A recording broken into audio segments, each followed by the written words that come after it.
Ju njohim me edicionin informativ të lajmeve. Kjo është Radio 7. Dërgimi i trupave toksor amerikane në Iran ende nuk është një zgjidhje për presidentin Donald Trump, sipas tij për momentin. Kjo do të ishte humbje kohe. Their navy is gone. Their anti-aircraft weapons are gone. All of their airplanes are gone. Their communications are gone.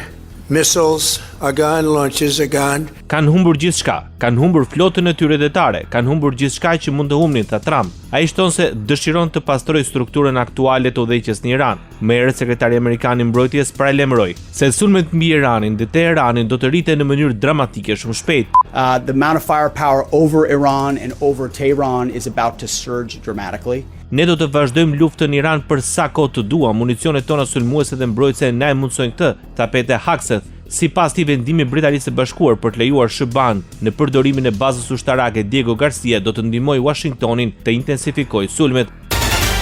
Kryeministri britanik e bëri të qartë se mosmarrja pjesë në sulmet e Iranit ishte në interesin kombëtar. Megjithatë, Starmer njoftoi për një prani të përforcuar ushtarake në Gjirin Persik në përgjigje të sulmeve iraniane. Ai deklaroi dërgimin e 4 avionëve të tjerë Typhoon për të bashkuar me skuadrilën britanike në Katar. Synimi është për të forcuar operacionet mbrojtëse në të gjithë rajonin. Krahasaj, helikopterët Wildcat me aftësi anti-dron do të mbërrinë në Qipro. Ne po dislokojmë luftanien HMS Dragon në Mesde dhe i kemi lejuar Shteteve të Bashkuara të përdorin bazat britanike për të kryer operacione mbrojtëse për të neutralizuar raketat iraniane përpara se ato të lëshohen kundër popullit tonë dhe aleatëve tanë, deklaroi Keir Starmer.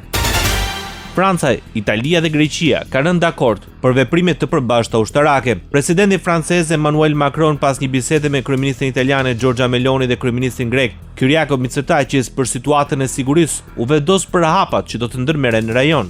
Sipas burimeve pranë Macron, 3 liderët rënë dakord të koordinojnë vendosjen e burimeve ushtarake në Qipro dhe në Mesdeun lindor. Franca më herët lejoi avionët amerikanë që të përdorin bazat e saj në lindjen e mesme.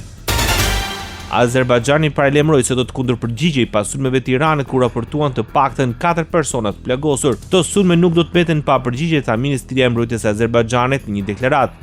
Ndërkohë Irani ka mohuar autorsinë e këtyre sulmeve. Krahasaj dhe Emiratet e Bashkuara Arabe vijojnë të jenë shënjestër e Iranit. Mbrojtja ajrore e Emirateve të Bashkuara zbuloi 7 raketa balistike duke kapur dhe shkatruar 6, ndërsa njëra ra në territor. Ndërsa nga 1072 dronë të dërguar, vetëm 71 kanë arritur të godasin Emiratet e Bashkuara Arabe. Princi i kurorës në mërgimi i Iranit, Reza Pahlavi, paralajmëroi se kushdo që emërohet udhëheqës suprem në Iran do të konsiderohet palishëm. Pahlavi deklaroi se vetmi alternativë legjitime ndaj këtij regjimi është sistemi tranzicional, korniza e të cilit ju është komunikuar përmes manualit të fazës emergjencës së projektit të prosperitetit të Iranit. Frenohet tregtia e naftës në ngushticën e Hormuzit. Rreth 1000 anije, gjysma e të cilëve janë cisterna nafte dhe gazi, ndodhen aktualisht në gjithë në ujërat përreth tij. Vlera e tyre arrin në më shumë se 25 miliard dollar, tha drejtoresha ekzekutive e organizatës tregtare Lloyd Market Association, Sheila Cameron.